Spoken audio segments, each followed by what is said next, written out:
La Cour de justice européenne provoque la colère d'Israël en accédant à la demande du Hamas d'être retiré de la liste des organisations terroristes. Un vice de procédure soulevé par la Cour que l'Europe tente ce soir de relativiser. Une journée historique dans les relations entre les États-Unis et Cuba. Les deux pays vont normaliser leurs relations après plus de 50 ans de guerre froide. C'est la libération du prisonnier juif américain Alan Gross aujourd'hui qui a permis ce déblocage. La Banque centrale russe prend les premières mesures pour soutenir le rouble et tenter de sauver l'économie russe, économie menacée de déroute.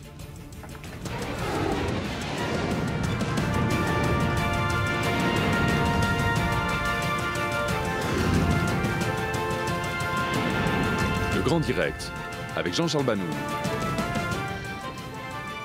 Bonsoir à tous. Dans un contexte de tension déjà existante, tension diplomatique entre l'Union européenne et Israël à propos du dossier palestinien, eh bien il n'en fallait pas tant pour remettre encore une fois de la poudre entre les deux entités. Aujourd'hui, une décision de la Cour européenne de justice a suscité la colère d'Israël. Une décision qui recommande tout simplement de ne plus placer le Hamas sur la liste des organisations terroristes. On va vous expliquer dans un instant les dessous de cette décision qui est une décision technique et non pas sur le fond de l'affaire, mais qui ce soir en tout cas refroidit très clairement de nouveau les relations entre Israël et l'Union européenne. Bonsoir Ali Waked, expert pour le monde arabe et musulman sur i24 News. Bonsoir Daniel Haïk, analyste politique. Avant de vous donner votre avis, on ira également dans un instant à Jérusalem retrouver l'un de nos envoyés spéciaux, car la réaction de Benjamin Netanyahou, le Premier ministre israélien, a été, comme on pouvait l'imaginer, particulièrement virulente aujourd'hui. Peut-être y a-t-il aussi évidemment le contexte électoral qui peut jouer, et puis il y a surtout tout à l'heure peut-être le projet de résolution à l'ONU des Palestiniens qui veulent demander un retrait israélien de Cisjordanie dans les 48 heures. Bref, le dossier, vous le voyez, est suffisamment explosif pour qu'on s'y attelle ce soir.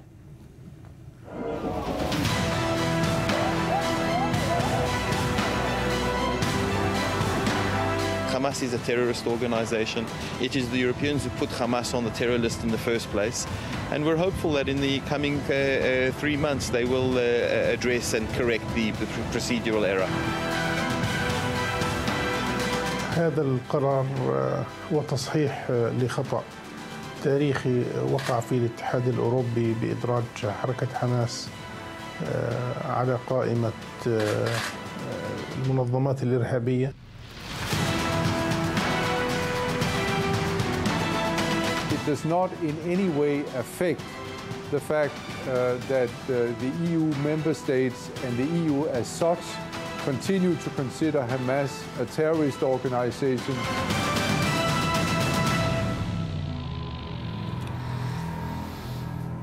Alors, on va d'abord tenter de vous expliquer autant que faire se peut cette décision de la Cour européenne de justice, qui est une décision très technique qu'on va commenter ensuite. Et puis, tout d'abord, explication avec Maxime Pérez.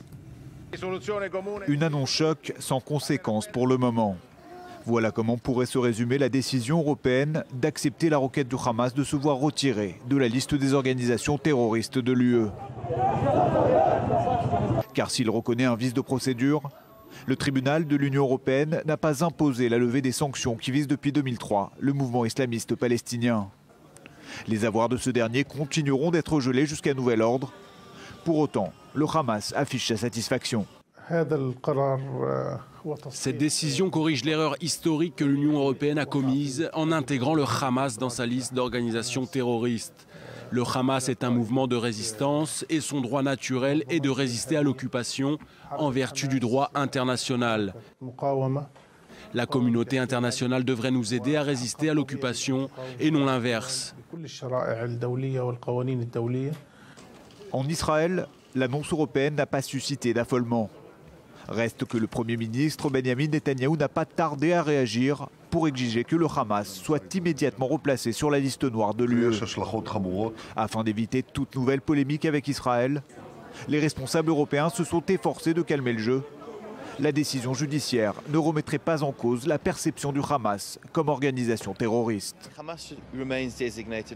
Le Hamas reste étiqueté comme une organisation terroriste et dans le même temps, les Européens ont 3 mois pour corriger cette erreur de procédure judiciaire. Nous croyons que les Européens, ainsi que beaucoup d'autres au sein de la communauté internationale, admettent que le Hamas est une organisation terroriste. Les Européens ont été les premiers à le placer sur leur liste noire. Et nous sommes confiants sur le fait qu'ils vont rectifier cette erreur de procédure dans les 3 mois à venir. Cette situation n'est pas la première du genre. En octobre dernier, pour les mêmes motifs de procédure que ceux retenus avec le Hamas, la Cour européenne de justice avait retiré de sa liste des organisations terroristes le mouvement séparatiste des Tigres Tamouls au Sri Lanka. Là aussi, tout en maintenant le gel de ses avoirs. Alors, satisfaction à Gaza, vous l'avez entendu, colère en Israël, parce que vous entendrez la réaction il y a quelques instants de Benjamin Netanyahou, un petit peu plus tard, vous verrez qu'elle est assez virulente. Daniel Ek, si on synthétise, finalement, il n'y a pas de volonté, c'est ce que dit l'Europe ce soir, de considérer que le Hamas n'est plus un mouvement terroriste. En revanche, il y a une décision de justice qui s'appuie sur une règle de procédure. Oui, alors ça fait beaucoup quand même de démarches sans conséquences. Les démarches des parlements européens, y compris aujourd'hui, le Parlement européen qui a voté en faveur d'une reconnaissance d'un État palestinien, tous ces parlements européens, le Parlement du Luxembourg qui doit voter, c'est sans conséquence, effectivement, ce sont des appels au gouvernement. Mais là aussi, c'est une démarche sans conséquence. Mais ça fait beaucoup de démarches sans conséquence qui ont tout de même des conséquences. C'est-à-dire qu'il s'agit, en fait, de la part de l'Union européenne d'exercer une sorte de levier de pression sur le gouvernement israélien pour essayer de modifier la donne. Alors, on va peut-être en reparler aussi. Tout doit être considéré aujourd'hui dans une constellation électorale en Israël. Et tout ce qui se passe sur l'échiquier international doit être perçu à travers un prisme électoral. Les Américains agissent pour essayer de faire pression pour que Benjamin Netanyahou ne soit pas réélu, c'est en tout cas le souhait de l'administration Obama, mais les Européens aussi voudraient que les Israéliens se désignent un autre gouvernement qui soit plus à même à négocier et à aller vers la formation la concrétisation du principe de 2 États pour 2 peuples. Et donc, toutes ces démarches ont un objectif d'essayer d'aller dans cette voie. Si cela peut aider, eh bien, c'est le souhait des Européens. Concernant la procédure, la démarche, cette procédure technique, effectivement, il y a une clause dans cette loi, pour une intégration du Hamas ou de toute organisation terroriste dans la liste des organisations terroristes. Il faut que ce soit l'Union européenne elle-même qui amène des preuves de la réalisation d'attentats terroristes, d'actes terroristes vérifiés. Or, jusqu'à présent, lorsque les Européens ont pris cette démarche, c'était il y a 12 ans, d'intégrer le Hamas à l'intérieur de la liste des noirs des organisations terroristes, ils s'étaient référés sur des preuves amenées par les Israéliens et par les Américains. Donc effectivement, c'est une procédure, mais quand même, il ne faut pas être naïf, c'est-à-dire il y a quand même quelque part, derrière cela, il y a quand même une démarche qui n'est pas tout à fait... Malgré l'embarras de la Commission européenne ce soir, Ali Waken. Oui, à mon avis, et la satisfaction du Hamas et la colère israélienne sont un peu anticipées. On sait qu'au bout de ces 3 mois, le Hamas il va refaire partie de cette liste des organisations terroristes, mais il y a ici une accumulation. Daniel Ek a parlé des gestes qui se passent sans conséquence, mais aussi avec conséquence. Et la conséquence immédiate, à mon avis, c'est un signe de plus vis-à-vis du gouvernement israélien que ce qui a été bon pour il y a quelques mois n'est plus valable pour l'avenir. L'Europe veut un changement dans la situation. Même les lignes rouges, considérer que le Hamas est une organisation politique et non pas terroriste, est envisageable par l'Union européenne si jamais il n'y a pas un vrai mouvement, un vrai changement dans le processus de paix. On sait, Jean-Charles, on parle de la résolution palestinienne. À mon avis, finalement, il n'y aura pas de résolution palestinienne qui sera déposée au Conseil de sécurité, à moins que je sois surpris par les Palestiniens. Ça va être l'initiative européenne qui remplacera, qui prendra la place de l'initiative palestinienne. Donc, ça veut dire une résolution qui serait approuvée à l'avance par Israël, c'est ce que vous voulez dire, la résolution européenne? Je ne sais pas si elle sera approuvée par Israël. Et la preuve que le Premier ministre a appelé le président français pour essayer de bloquer, de stopper cette initiative. L'ancien président israélien Shimon Peres a appelé lui aussi le ministre des Affaires étrangères français pour stopper cette initiative. Je ne vois pas Israël pouvoir vivre même avec l'initiative française européenne qui est moindre que l'initiative palestinienne, parce que aussi l'initiative européenne parle de 2 ans de négociations. Donc pour la première fois dans ce processus depuis Oslo, il y a un calendrier. Tout le monde parle de calendrier. Maintenant, la différence pour ce calendrier, est-ce que c'est un calendrier qui vise la création d'un État et le retrait de l'armée israélienne et des colons israéliens de la Cisjordanie, ou un calendrier pour arriver à un accord?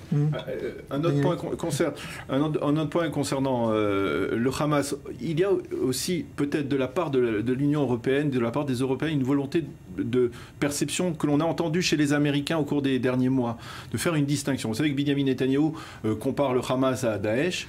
Les Américains ont bien précisé à l'époque que pour eux, il y avait une différence. Le Daesh menaçait les Américains, tandis que le Hamas ne menaçait pas. Il est possible que les Européens aussi s'incluent dans ce genre de démarche en affirmant que pour eux aussi, quelque part, il y a une distinction. Ils combattent Daesh dans la coalition internationale, mais le Hamas ne les menace pas directement. C'est d'ailleurs une vision générale vis-à-vis les frères musulmans. Le Hamas fait partie de la confrérie musulmane qui est perçue comme plus pragmatique et moins radicale que le salafisme représenté par Al-Qaïda, par l'État islamique. Il y a une hiérarchie dans le terrorisme, et peut-être que quelque part la barre passe en dessous pour le Hamas, de la part de l'Union européenne. En tout cas, ce soir, une réaction de quelques pays. La Grande-Bretagne dit clairement ce soir que pour elle, le Hamas va rester sur sa liste, sa propre liste d'organisations terroristes. N'empêche, Jean-Charles, qu'il y avait des pourparlers secrets entre des éléments et des représentants de l'administration américaine avec le Hamas. Il y a Robert Serri, l'émissaire de l'ONU, il va et sort dans des bureaux du gouvernement du Hamas de la bande de Gaza. Donc parler avec le Hamas, dialoguer avec le Hamas, ce n'est plus un tabou dans la communauté internationale. Khaled Mashal a dit à plusieurs reprises qu'il y a des contacts entre le Hamas et certains représentants des pays européens et des pays occidentaux. Maintenant, c'est vrai qu'il peut se faire qu'il s'agit d'un parlementaire de 2e, 3e rang d'un parti à l'opposition dans un tel pays ou autre à l'Europe, mais à mon avis, et ça c'est le message qui a été envoyé à Israël et qui est envoyé depuis plusieurs mois, le Hamas n'est plus une ligne rouge, le Hamas n'est plus un tabou pour les Européens. Il est possible qu'indirectement, ce qui s'est passé là, pendant l'été, ça a contribué à accorder une forme de légitimité, entre guillemets, de la part de la communauté internationale au Hamas. Et justement, peut-être que l'acharnement avec lequel Benjamin Netanyahou a voulu faire l'amalgame entre le Hamas et Daesh n'a pas plu, et c'est une expression de plus de la part de la communauté européenne contre Benjamin Netanyahou, contre la position de Benjamin Netanyahou. Et puis je voudrais revenir, on a parlé donc de l'initiative palestinienne, l'initiative française. Apparemment, il semblerait qu'elle ait été déposée au cours des dernières heures devant le secrétariat du Conseil de sécurité. Mais je ne suis pas sûr qu'elle va être votée. Voilà, mais elle ne va pas être revotée. Ce qui est possible, c'est que les Palestiniens attendent, les Jordaniens et les Palestiniens attendent la fin du mois, attendent le mois de janvier pour soumettre devant le Conseil de sécurité, parce qu'il y a des pays qui quittent le Conseil de sécurité qui étaient hostiles à cette démarche, et des pays qui y rentrent, ou un pays, le Venezuela et le Brésil, qui rentrent et qui pourraient être favorables. Donc il est possible qu'il y ait on mette en stand-by cette proposition jusqu'au début du mois de janvier au moins. Ouais. Alors vous parliez tout à l'heure des implications électorales en Israël, en tout cas de toutes ces démarches, et notamment de cette résolution palestinienne aujourd'hui. Est-ce que vous avez l'impression que clairement c'est Netanyahou qui va être visé par la communauté internationale, qui a une volonté vraiment de le faire partir aujourd'hui de la part des pays étrangers? Il suffit de parler avec les diplomates occidentaux pour voir qu'il y a une quasi-unanimité, une volonté très profonde de voir Benjamin Netanyahou soit disparaître de la scène totalement, soit affaibli suite à ces élections. Je suis en désaccord avec Daniela. À mon avis, si l'initiative palestinienne est reportée, elle ne sera pas reportée à janvier, elle sera reportée pour après le 17 mars, pour après les élections c'est vrai en Israël. Que John Kerry aurait demandé aux Palestiniens d'attendre jusqu'après les élections. Et je ne vois pas les Palestiniens confronter les Américains. Si jamais il y a une initiative qui sera votée au Conseil de sécurité, ça ne sera pas, à mon avis, la résolution palestinienne, ça va être la résolution américaine. Je ne vois pas les Américains se battre avec les Français, surtout que les Israéliens soupçonnent que c'est l'initiative française. Elle est actuellement un brouillon américain qui a été élaboré par les Européens. Officiellement, John Kerry affirme et répète que les Américains ne s'impliqueront pas dans la campagne électorale, mais en fait, en sous-main, dans les coulisses, eh bien, tout porte à penser que effectivement, les Américains sont impliqués dans la campagne électorale, toutes les démarches, y compris, on va dire, leur colère envers les Palestiniens de ces derniers jours, elle se justifie par le fait qu'ils ont le sentiment en poursuivant leur initiative auprès de la communauté internationale, eh bien, ils font le jeu électoral de Benyamin Netanyahou, et cela embarrasse beaucoup les Américains. Ils auraient préféré que les Palestiniens se calment un peu, n'aillent pas jusqu'au bout de leur démarche, et que peut-être qu'à la fin, effectivement, après les élections, on puisse trouver un compromis qui serait accepté, que les Américains proposeraient eux-mêmes et qui serait accepté par les Palestiniens. Obama a dit, Kerry a dit plutôt pour Obama, qu'il y aurait de toute façon un veto. C'est quoi? C'est une manière de rassurer les Israéliens quand même dans ce contexte un petit peu de tension? Écoutez, Jean-Charles, à mon avis, il n'y aura pas de veto pour la simple raison qu'il n'y aura pas de résolution palestinienne. Les Palestiniens comprennent ça. Même si les Palestiniens décident d'ignorer le veto américain sur le plan politique, sur le plan quotidien de la vie du jour au jour des Palestiniens, il y aura des conséquences terribles. Si jamais il y a des sanctions de la part des États-Unis, cela signifie que le paiement des salaires des fonctionnaires de l'autorité palestinienne n'est plus garanti. Cela signifie que la crise économique de laquelle souffre l'autorité palestinienne sera aggravée. Et le plus important, c'est que le président Abbas, Abou Mazen, depuis son élection, n'a jamais fait partie d'une confrontation entre Palestiniens et entre Américains. Il sait que le cheval sur lequel il faut mettre l'argent, c'est celui l'américain, et qu'il y a une administration hostile au gouvernement actuel en Israël. Maintenant, la question, est-ce que le compromis palestino-américain il constitue à la présentation de l'initiative française au Conseil de sécurité. Et la question qu'on a dit, il y a un désaccord entre Européens, entre eux-mêmes, entre les Européens eux-mêmes, et entre Américains et Européens, entre Américains et Américains. Si jamais il y a une initiative, est-ce que ça va servir ou desservir la campagne électorale de Benjamin Netanyahu? Alors justement, je voudrais qu'on revienne sur le Hamas, puisqu'on va aller à Jérusalem dans un instant, retrouver Maxime Pérez pour avoir donc cette position israélienne, et notamment symbolisée par ce discours très virulent prononcé tout à l'heure devant la presse internationale réunie à Jérusalem à l'occasion de la nouvelle année qui arrive. Écoutez ce qu'a dit Benjamin Netanyahou à propos de cette décision de la Cour de justice européenne. Aujourd'hui, nous avons assisté à l'exemple stupéfiant de l'hypocrisie européenne. À Genève, ils réclament l'ouverture d'une enquête contre Israël pour crimes de guerre. Tandis qu'au Luxembourg, la Cour européenne de justice a supprimé le Hamas de sa liste des organisations terroristes.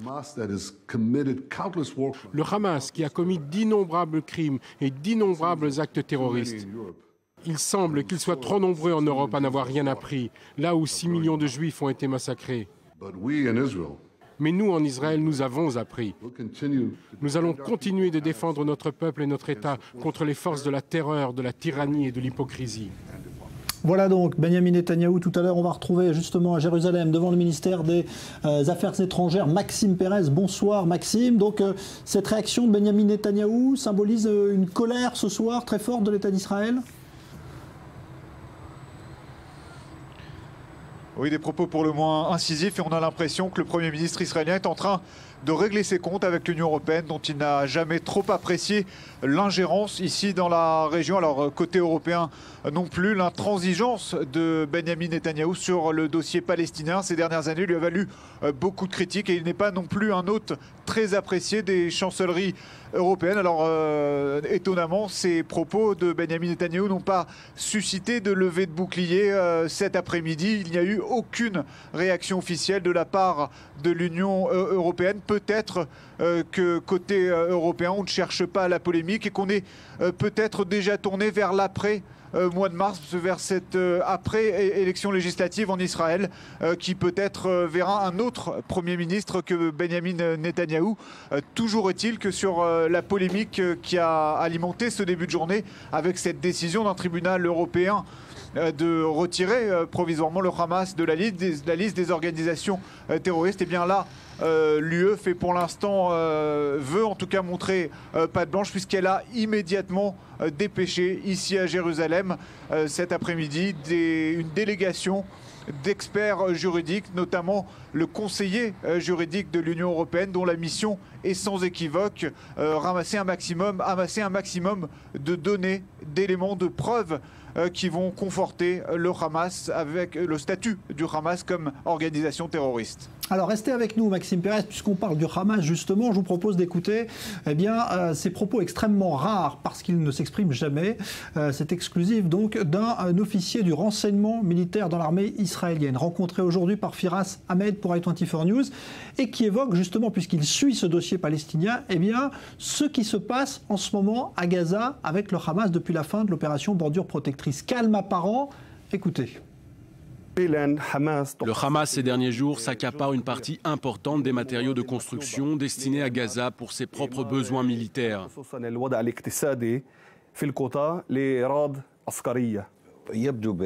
En dépit du fait qu'il n'y a encore de reconstruction effective de Gaza, nous avons le sentiment qu'un calme relatif règne à la frontière sud d'Israël.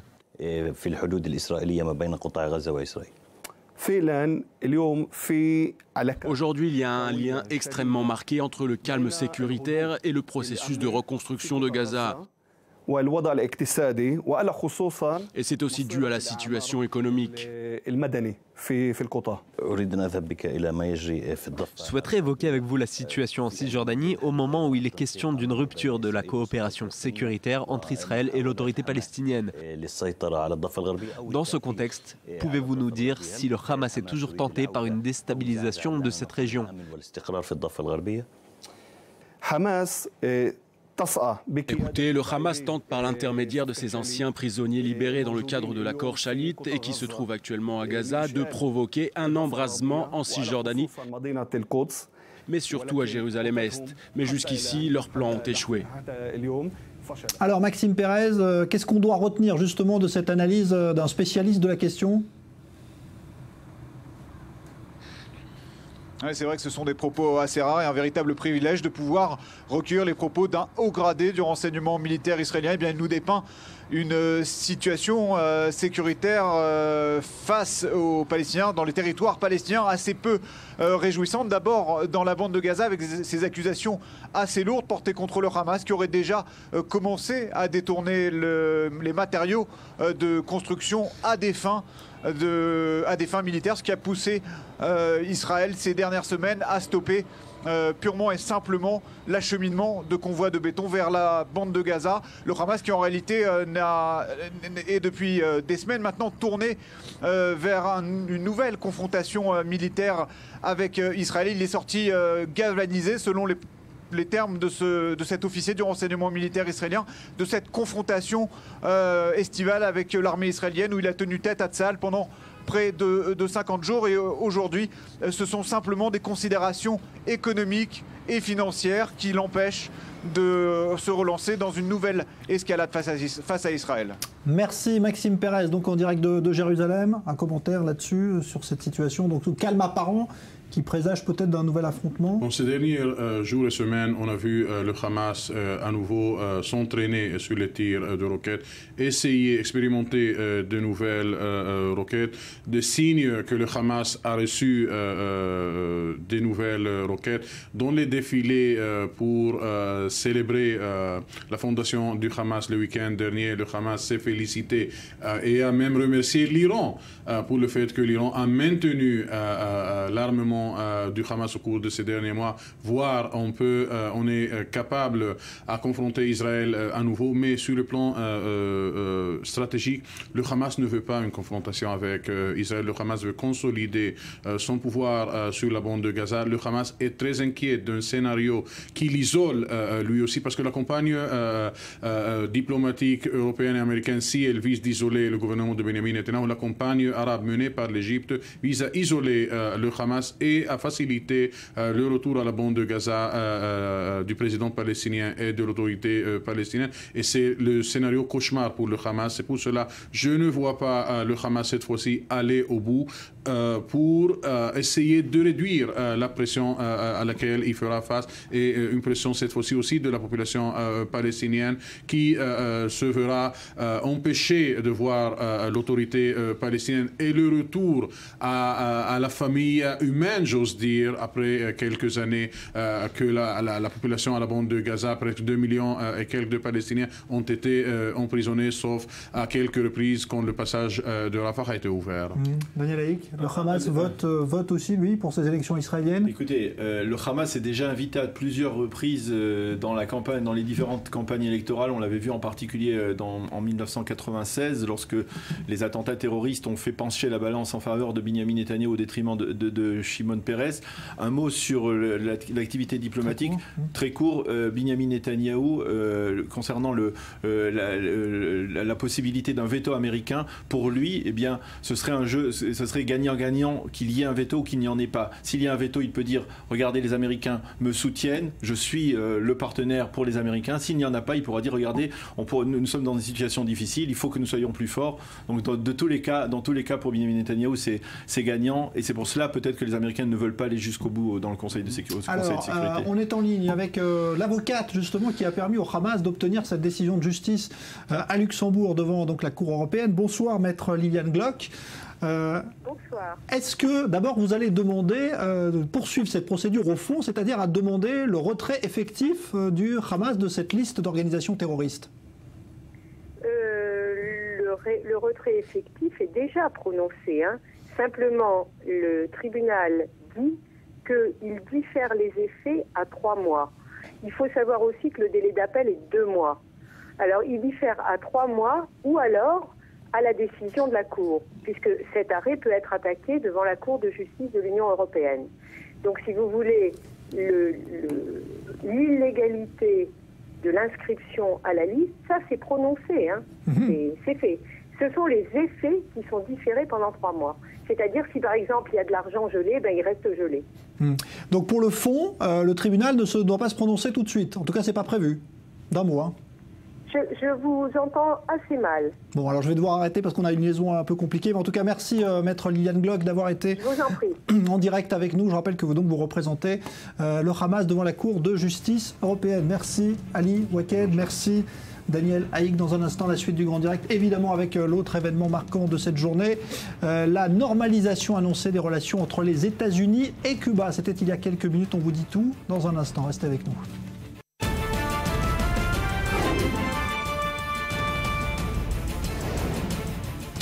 Colère d'Israël après une décision de la Cour de justice européenne qui demande le retrait du Hamas de la liste des organisations terroristes. C'est un vice de procédure qui a été soulevé par la Cour et l'Europe tente ce soir de relativiser. Jour historique dans les relations entre Cuba et les États-Unis. Les deux pays vont normaliser leurs relations après plus de 50 ans de guerre froide. C'est la libération d'un prisonnier juif américain, Alan Gross, aujourd'hui qui a permis ce déblocage. La Banque centrale russe prend les premières mesures pour soutenir le rouble et tenter de sauver l'économie russe menacée de déroute depuis plusieurs jours.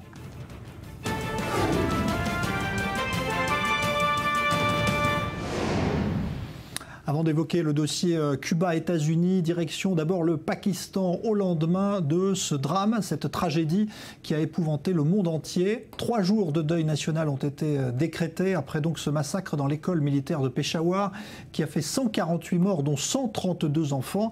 Et le gouvernement pakistanais qui annonce aujourd'hui à une population en état de choc que la peine de mort sera désormais rétablie pour les auteurs d'actes terroristes. Leslie Rezoug.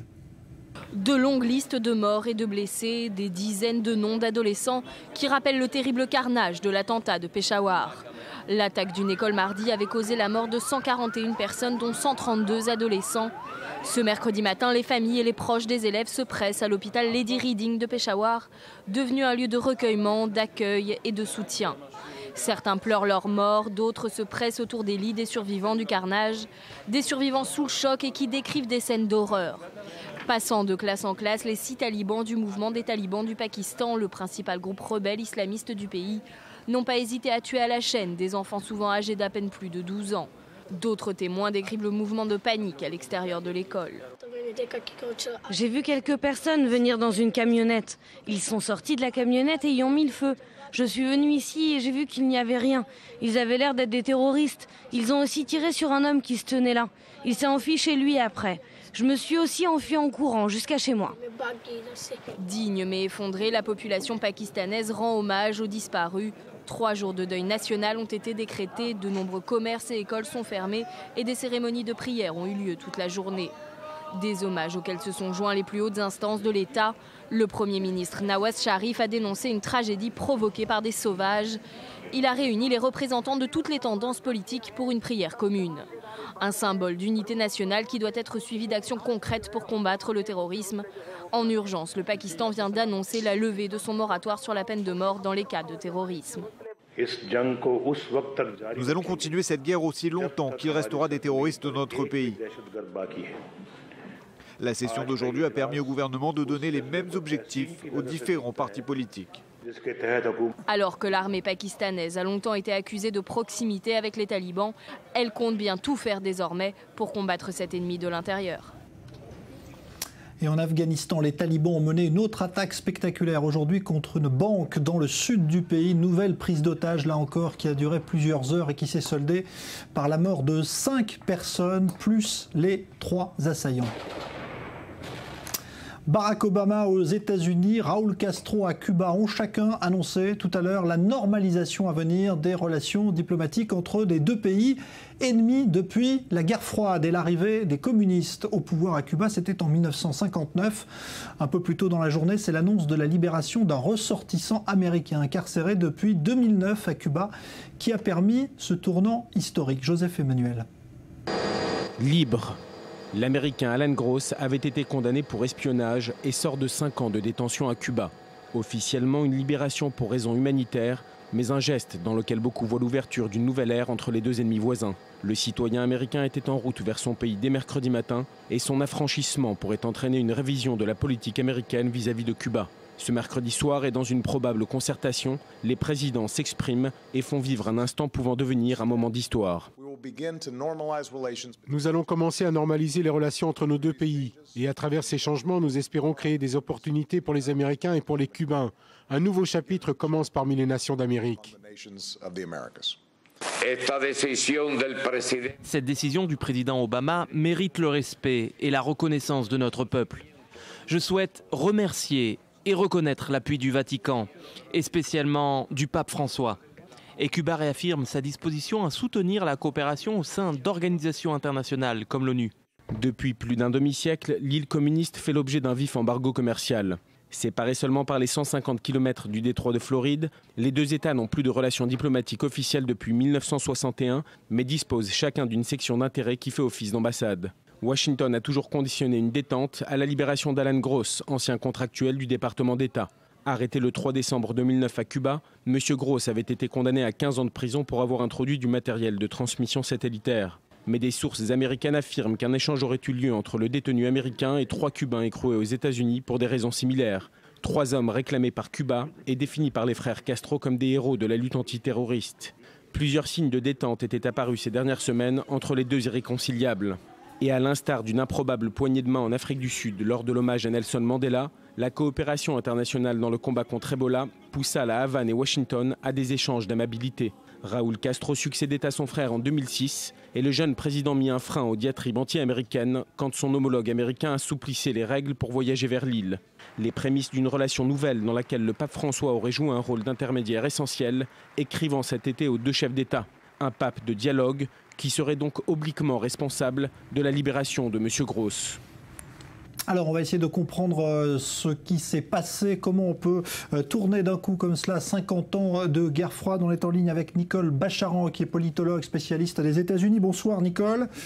Bonsoir. Vous venez de publier, vous avez coécrit avec Dominique Simonet Les secrets de la Maison Blanche, c'est aux éditions Perrin.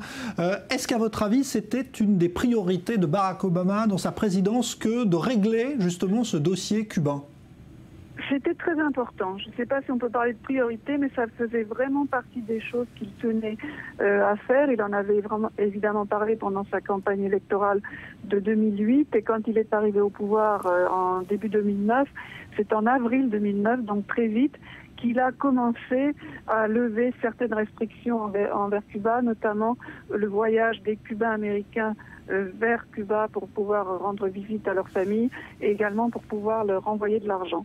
Donc c'était quelque chose qu'il tenait à faire. Alors, ce qui est intéressant dans cette allocution de Barack Obama et dans cette démarche, c'est qu'il reconnaît ce soir que finalement les 50 ans de politique d'isolement de Cuba ont été un échec de la part des États-Unis. Oui, exactement. Il dit que ça n'a pas marché, en gros.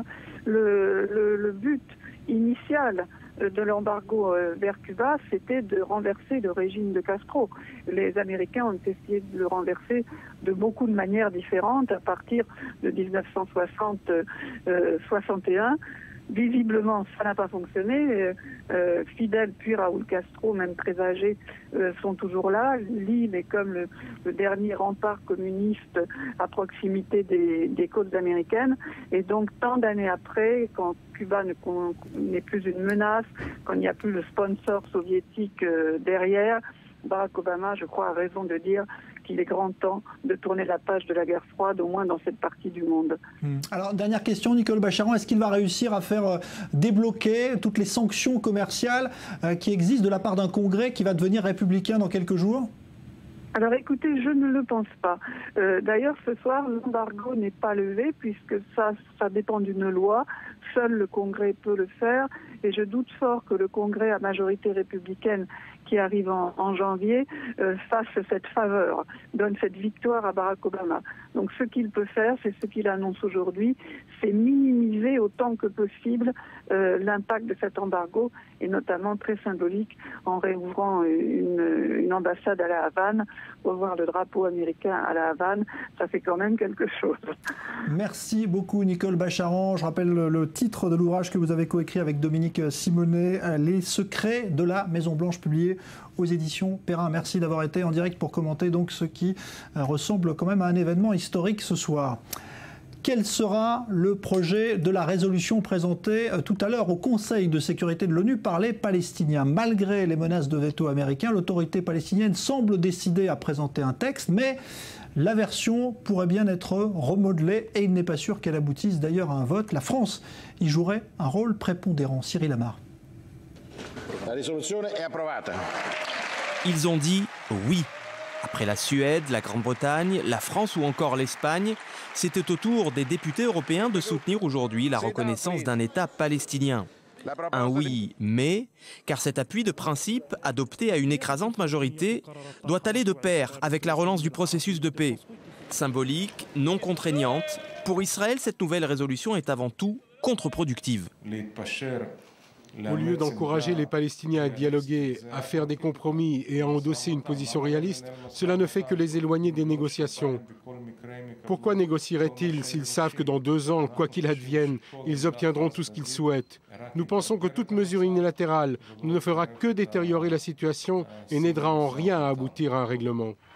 Une nouvelle victoire, symbolique pour les Palestiniens qui survient le jour même où Ramallah doit soumettre à l'ONU un projet de résolution réclamant d'ici novembre 2016 un retrait israélien de Cisjordanie.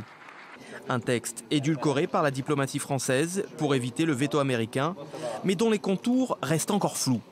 Le texte comprendra-t-il une clause sur une date butoir pour un redéploiement israélien? Une reconnaissance palestinienne d'Israël comme État juif? Abrupt ou conciliant, le texte devrait toutefois se voir opposer un veto américain, même si pour la première fois, l'Amérique a tergiversé, et publiquement, comme pour mieux faire comprendre à son allié israélien que l'heure de la reprise des pourparlers avait sonné. C'était il y a tout juste 4 ans, dans une ville du sud de la Tunisie. Un jeune vendeur ambulant s'immolait par le feu pour protester contre les difficultés économiques et le harcèlement policier. Ce geste devait marquer le point de départ du soulèvement populaire en Tunisie, puis dans tout le monde arabe, ce que l'on a appelé le fameux printemps arabe. Léa Berdugo. Il y a 4 ans, Mohamed Bouazizi s'immolait par le feu dans le centre de Tunis. Ce vendeur de fruits et légumes s'était vu confisquer sa marchandise par des policiers. Ce n'était pas la première fois, mais c'était celle de trop. Selon la policière qui lui a ordonné de quitter son emplacement, ce matin-là, il ne voulait rien entendre. Il était en colère et lui aurait tordu le doigt. Certains affirment que la policière l'a giflé, ce qu'elle a toujours nié. Après cela, Mohamed Bouazizi se rend à la préfecture. Il y est interdit d'accès. Quelques minutes plus tard, il s'asperge d'essence, craque une allumette et s'immole devant l'administration. La policière, elle, se considère comme une victime. J'ai été la dernière personne avec qui Ben Ali a été injuste. À travers moi, il voulait justifier les erreurs de ses gouvernements pendant 23 ans. J'ai servi à faire taire le peuple tunisien. Car ce geste de désespoir a enclenché une vague de protestations, provoquant la chute du régime de Ben Ali. La contestation se propage à travers tout le pays, jusqu'à atteindre Tunis le 27 décembre. Des milliers de personnes assistent à l'enterrement de Mohamed Bouazizi le 5 janvier. Le 14, Ben Ali fuit le pays, le régime s'effondre. 4 ans après, la Tunisie se prépare à de nouvelles élections dimanche. Le président tunisien Monsef Marzouki a salué aujourd'hui un symbole qui a franchi les frontières tunisiennes. Son opposant Béji Caïd Essebsi, chef du parti Nida Tounes, l'accuse d'être le candidat des islamistes. Monsef Marzouki était entré à la présidence grâce à un accord politique avec le parti islamiste Ennahda. Alors en ligne avec nous, Elie Trabelsi, politicien tunisien. Bonsoir à vous. Bonsoir. On est donc 4 ans jour pour jour après cet événement qui marque le début du fameux printemps arabe. Et la Tunisie, justement, est à un tournant avec ce deuxième tour aujourd'hui. Est-ce que vous diriez, Elie Trabelsi, que ce printemps arabe a été une chance pour la Tunisie ?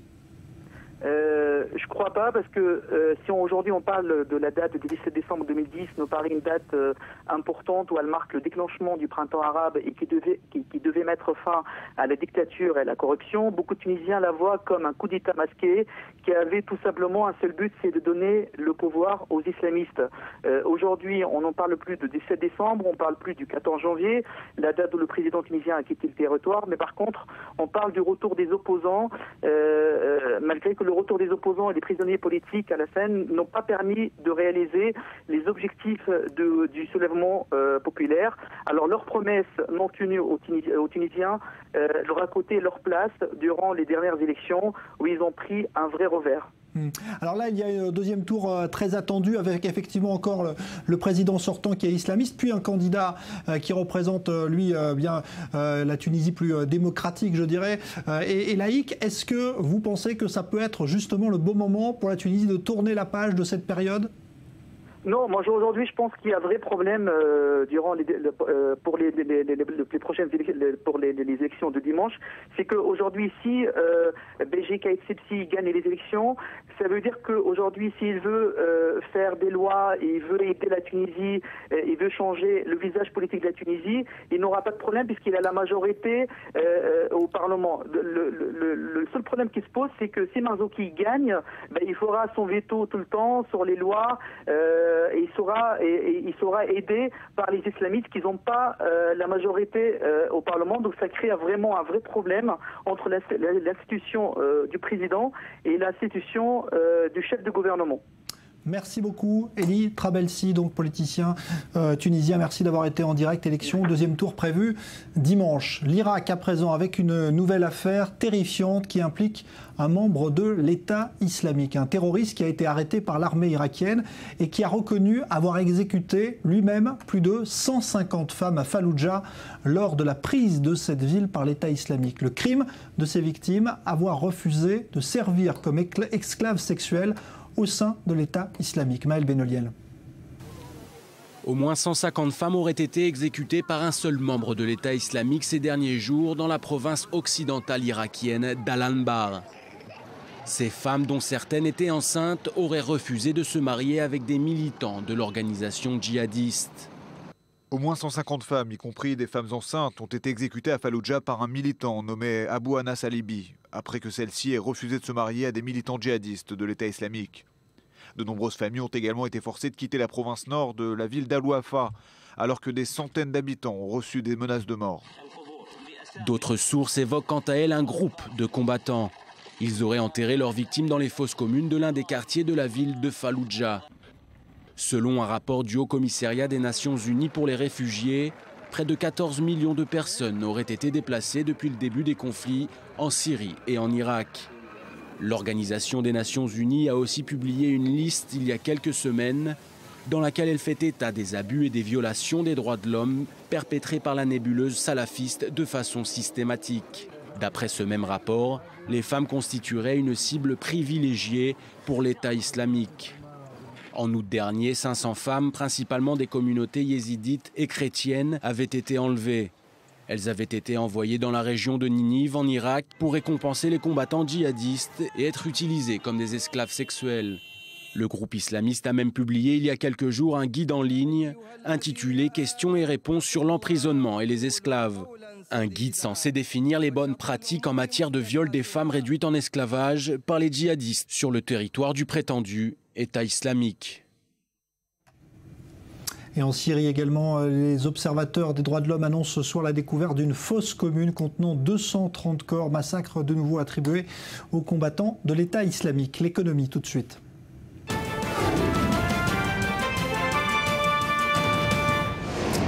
L'économie avec Johanna Citruc. Bonsoir Johanna. Bonsoir. Alors évidemment l'actualité est dominée toujours par la Russie qui veut éviter de tomber dans ce qui semble bien être sa crise financière la plus grave depuis les années 90. Oui, à cause des sanctions occidentales, mais aussi à cause de la chute des prix du pétrole, l'économie russe est à bout de souffle. Depuis janvier, le rouble a perdu près de la moitié de sa valeur face au dollar, une diminution qui s'est brusquement accélérée en début de semaine, moins 9,5% lundi, moins 7% mardi. Le problème, c'est que les conséquences deviennent de plus en plus importantes et surtout de plus en plus graves parce que avec un rouble qui s'affaiblit, on a une dévaluation des actifs qui sont détenus par les banques, on a également une hausse des remboursements des crédits qui ont été contractés en devises étrangères et on a surtout une inflation qui augmente alors qu'elle est déjà pas loin de 10%, ce qui est particulièrement élevé. Résultat, plus personne ne veut détenir cette monnaie, ne veut détenir de roubles. Les Russes eux-mêmes tentent de s'en débarrasser. Écoutez. Ces derniers temps, on assiste à une tendance générale à l'incertitude et au manque de confiance concernant les réformes et l'action du gouvernement. Par ailleurs, la population a été elle aussi gagnée par la panique depuis un peu plus d'un mois et achète massivement des devises étrangères.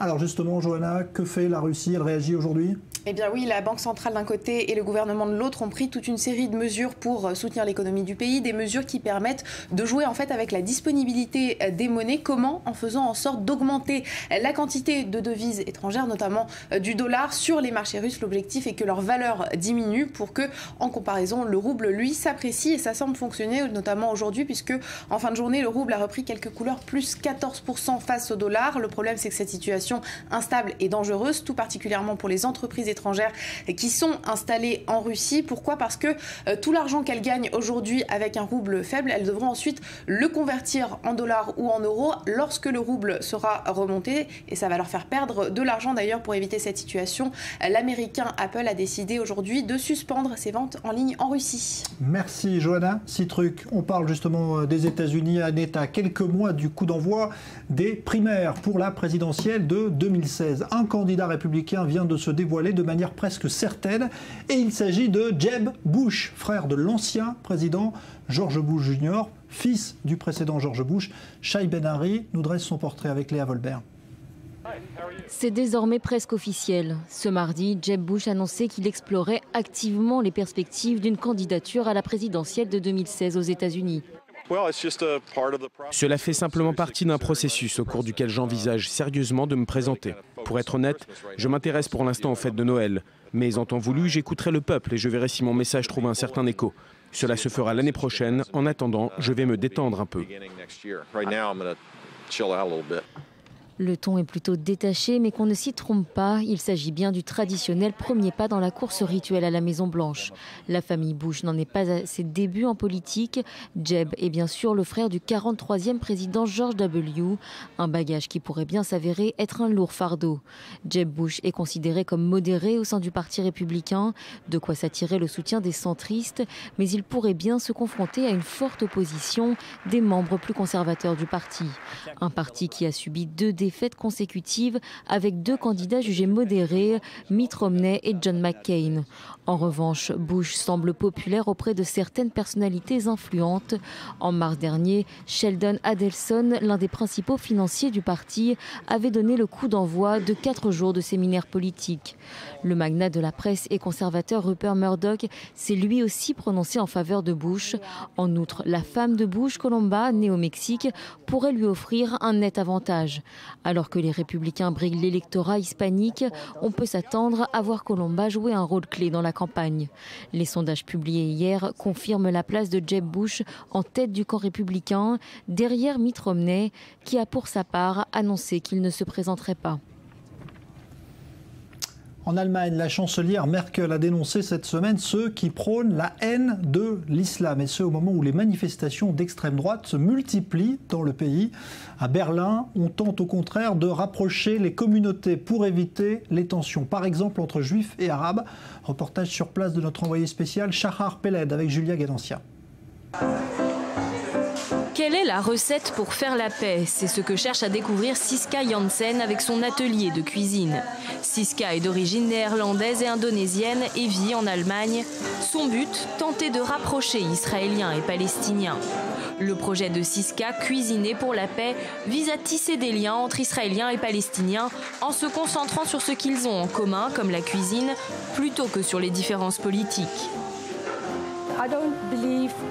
Je ne fais plus confiance aux politiciens. Les seuls capables de créer la différence, ce sont les gens normaux, comme vous et comme moi, qui cuisinent et qui mangent ensemble.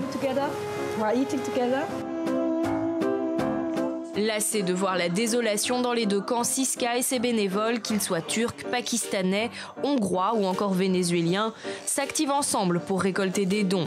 Les bénéfices sont reversés au Cercle des parents, une association de familles israéliennes et palestiniennes endeuillées par le conflit au Moyen-Orient. Au début, nous étions 4 d'origine juive et arabe. Maintenant, nous sommes près d'une centaine au sein du groupe à œuvrer de différentes manières, tous issus de différentes origines culturelles et religieuses. Le projet d'Armin, baptisé Salam Shalom, vient de fêter son premier anniversaire. Son objectif est d'aborder les difficultés liées au conflit et à la coexistence. Ido est israélien, Laïla est d'origine palestinienne. Ils participent tous les 2 au projet. En Allemagne, on voit parfois mieux qu'en Israël les similarités entre juifs et arabes. En Israël, il y a une réelle séparation, une différenciation entre les 2 communautés. Pour eux, s'engager dans un dialogue intercommunautaire en se focalisant sur l'autre, et justement en Allemagne, c'est le secret de la réussite. Je pense que si on commence à discuter, il est important de ne pas commencer par les thèmes politiques. On aura toujours une opinion différente, peu importe notre proximité, on aura toujours une opinion différente. Donc il faut commencer sur un autre niveau. Et pour ceux qui jugent cette entreprise trop naïve ou utopique, Armin a un message clair. Ces conflits n'existent pas à Berlin. Nous construisons des ponts au lieu de murs. Les sports tout de suite.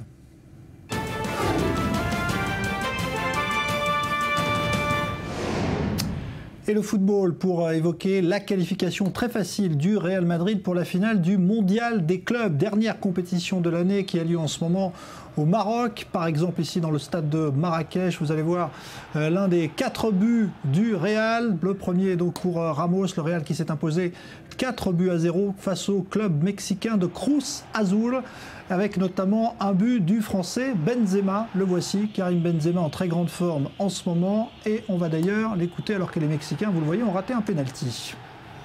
Très bonne année, avec beaucoup de titres, que ce soit avec Madrid, que ce soit aussi en équipe de France, même s'il n'y a pas eu de titre à la fin. Mais une très bonne année et beaucoup de plaisir, beaucoup de joie.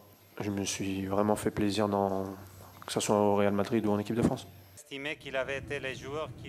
Et ce soir, deuxième demi-finale avec le club argentin fétiche du pape François. Il s'agit de San Lorenzo qui affronte Auckland, donc dans cette demi-finale. La culture.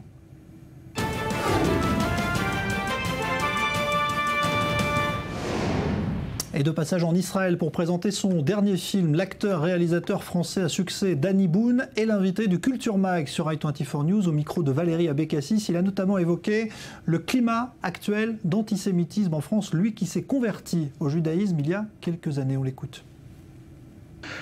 Les gens font des raccourcis. Les gens, en fait, il y a une sorte de surinformation qui devient de la désinformation. Et les gens font des raccourcis, et des résumés, des amalgames, des choses. C'est assez terrible. Et quand moi j'ai des journalistes qui m'ont dit, maintenant que vous êtes convertis, vous êtes devenus très riches.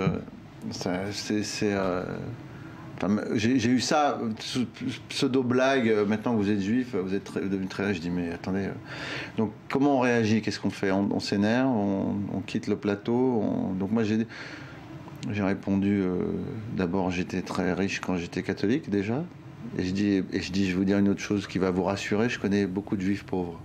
Voilà, une interview de Danny Boone à retrouver dans son intégralité, donc dans le Culture Mag. Ça passe ce soir sur i24 News, donc avec Valérie Abécassis. On va se retrouver dans un instant pour le débat du grand direct consacré aux conséquences économiques de la situation en Russie. Le rouble, on vous l'a dit, qui est en train de dégringoler depuis plusieurs jours, mais que la Banque centrale russe veut essayer de rattraper ce soir. Cela va-t-il influer sur la politique de Vladimir Poutine à l'étranger?